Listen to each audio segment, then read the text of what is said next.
సమాజంలో వివిధ రంగాల్లో సేవలందిస్తున్న వారిని గుర్తించి వారిని అవార్డుతో గుర్తింపునివ్వడం అభినందనీయమని వక్తలు కొనియాడారు.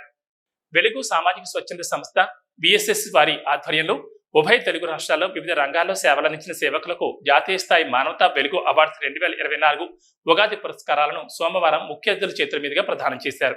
అలాగే వెలుగు సామాజిక స్వచ్ఛంద సంస్థ వ్యవస్థాపక చైర్మన్ సురభి శ్రీధర్ తనకు చిన్నతనంలో విద్యను అందించిన గురువులకు కూడా అవార్డులు అందజేస్తూ ఆత్మీయంగా సన్మానించారు.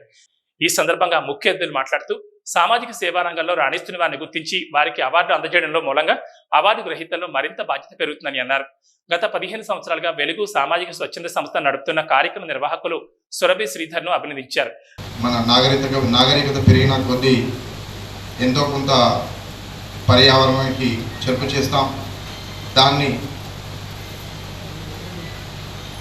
కంట్రోల్ చేస్తూ భావితరాల వారికి ఈ ధరణిని అతి తక్కువ నష్టం కలిగిస్తూ అందించడమే నేటి ఈ కార్యక్రమం అంతర్జాతీయ ధరణి దినోత్సవ ప్రాముఖ్యత. విషయం కాదండి, మనము ఒక పొజిషన్లో ఉండి ఒక చిన్న దారిన పోయే వాళ్ళకు కూడా నీళ్ళు ఇచ్చినా కూడా వాళ్ళు ఎంతో గొప్పగా గుర్తు చేసుకునేటువంటి సేవా కార్యక్రమాన్ని మనం చేస్తున్నాము. అందులో మీరు కూడా పాలు పంచుకొని చేస్తున్నటువంటి సేవ అనేది మామూలు కాదండి. ఇది మనకి ఏదో ఒక రోజు ఆ భగవంతుడు మనకి మంచి ఆశీస్సులను కలగజేస్తాడు. మొత్తం సమస్త జీవరాశికి జన్మనిచ్చింది భూమి.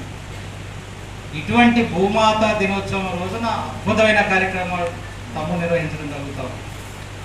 అది అనూహ్యంగా జరిగిందా ఎలా జరిగిందో కానీ అద్భుతమైన రోజు ఈరోజు. మనమందరం మన తల్లిని నెమరేసుకునే రోజు. మరి అమ్మ మీద 2-3 పాట కూడా వాడారు. వాళ్ళకి తెలిసిందో తెలియకనో కానీ కరెక్ట్ రోజున కరెక్ట్ పాట వాడారు. దాదాపు 3 వాడినట్టున్నారు పాట. అందుకని మరొకసారి తమ్ముని ఈ రోజున ప్రోగ్రాం నిర్వహిస్తున్నందుకు, ఈ కార్యక్రమం నిర్వహిస్తున్నందుకు ప్రత్యేకంగా ధన్యవాదాలు. కాగా ఈ కార్యక్రమానికి సహాయ సహకారాలు అందించిన నక్షత్ర డెవలపర్స్ కంపటి అనిల్, చిర్రరాజు, ముఖ్య అతిథులు ఆర్జీవన్ జీఎం చింతల శ్రీనివాస్, వెలుగు సామాజిక స్వచ్ఛంద సంస్థ గౌరవ అధ్యక్షులు పెద్దంపేటి శంకర్, ప్రధాన కార్యదర్శి కిషన్ రావు కూడా ఆత్మీయంగా సన్మానించి జ్ఞాపికను అందజేశారు. కాగా ఈ కార్యక్రమానికి వ్యాఖ్యాతగా మ్యాజిక్ రాజా వ్యవహరిస్తూ కార్యక్రమాన్ని ముందుకు నడిపించారు.